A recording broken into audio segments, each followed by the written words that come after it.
Hammaga salom do'stlar. Nima deyishni bilmayman, hayajonlanyapman. Xullas, bugun turmush o'rtog'imga mana shu telefonimni sovg'a qilmoqchiman. Chunki to'yimiz bo'lgandan buyon faqat ular menga sovg'a beradilar, faqat ular menga e'tibor qaratadilar, lekin men hali hech narsa olib bera olmadim. Shuning uchun bugun shu telefonni buyurmoqchiman. Juda hayajonlanyapman. Nima deyotganlar? Keyin hamma qizlarga, o'sha hamma ayollarga, turmush o'rtog'iga telefon sovg'a qilish nasib qilsin. Ketdik, reaksiyani ko'ramiz.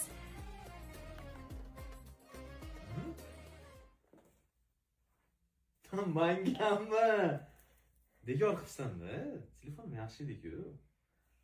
Bechora men bergan pullar to'plab telefon oldingmi sovg'a qilish?